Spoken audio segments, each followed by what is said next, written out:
Hi, good afternoon. It's Dr. Andrea Herrst, women's health chiropractic physician in Grand Ledge, Michigan.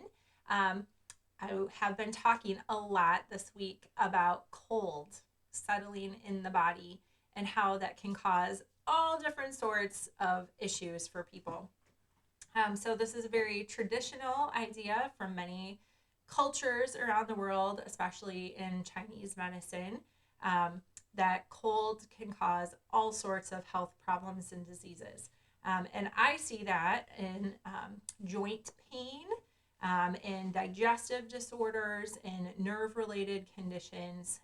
And so I just wanted to talk for a few minutes about some ways to mitigate having cold settle in your body. So I today am not doing a great job of demonstrating that you especially need to keep your neck warm all times. So wind coming through your neck, feeling chilled, is certainly going to cause a lot of upper body, neck, and shoulder tension, as well as causing constriction of major vessels that are supplying the most important organ in your body, which is your brain. And that in and of itself can cause a lot of disruption. So, keeping your neck warm with a scarf, with a turtleneck, with something to kind of keep that covered and protected is really important. Another key place to keep warm, especially in the evening and at night, is your feet. So making sure that you are keeping your feet covered and protected with socks or slippers, not walking on cold floors, especially hardwood floors or stone, cement floors, any of those types of things. Number one, it's just not great for your connective tissue and your feet and the 26 bones and 33 joints that make up your foot and ankle. But also that cold kind of seeping in and up into the hips and pelvis and those pelvic bowl organs can really settle in the bladder, in the prostate, in the uterus, all of those really important vital organs for function of your pretty basic body agendas. So making sure that feet are covered and warm all the time. So socks, slippers, both, and then carrying that over to bed. I, for one, do not like to have my foot restricted. Definitely not tight socks of any kind. Your foot needs to be able to move around in there. So a nice loose, flexible slipper can be really great. That's what I sleep in. And then making sure that you have some warmth with you when you're getting ready to go to sleep. So ideally, our bedrooms are cool so that our body is not overheating as we're trying to sleep, but sometimes that makes it cold to and hard to go to sleep. So I have two things to do. Number one, making sure you're keeping your feet warm, but then also having a rug next to your, if you have hardwood floors or laminate or whatever in your bedroom, making sure that there's a rug where you usually get in and out of bed so your feet are not going onto a cold surface even when you're wearing your socks or your slippers. But then two, using a rice bag to be able to warm up your spot in your bed.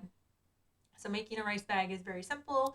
I will link a couple of other tutorials in the description for how to make them at home. I've made many over the years, so I currently have two. I have one smaller one and then I have one larger one. And so what I do is I warm those up. So I use a microwave. If that's not something that you like doing, you can certainly warm them up in the oven. I would be cautious and careful that you don't set anything on fire.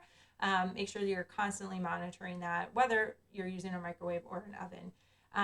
So I warm those and then I put them one in my spot where my feet are going and then one along my spine long ways.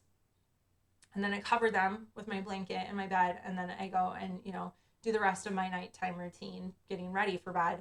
And then by the time I'm ready to get into bed, they have warmed up my spot and I can transfer them and put them onto my feet and my body. And my spot is nice and warm. I can relax and then I drift off to sleep, no problem at all. And the weight, especially if I have my longer one on my torso, is very comforting, kind of helps calm the nervous system and, signal that this is time to fall asleep. So, some ways to keep yourself warm. The other thing, especially, it's going to be hard with all of the messaging about the New Year's and being healthier and whether you set resolutions or not. There's definitely a big media push about, losing weight, getting fit. And this is totally the wrong time of year to do that. Everything in nature is pointing to resting, repairing, going inward, conserving. And this is not necessarily the time to be putting out a ton of effort and energy to trying to shrink your body size. And so that means like a lot of people are going to be doing smoothies or shakes or salads or all these cold foods that are going to tell your internal organs constrict, try and warm up the food that you're taking in so that you can get the nutrients out of it, which is energy draining in and of itself.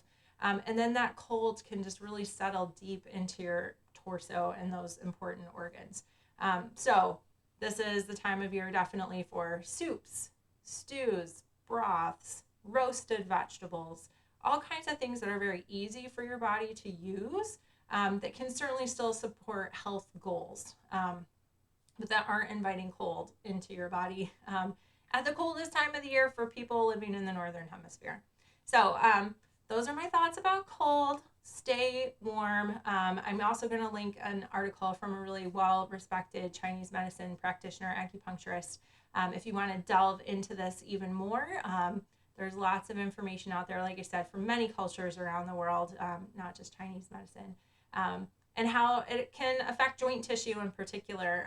I see this very often in hips, the SI joint, shoulders, and cervical spine.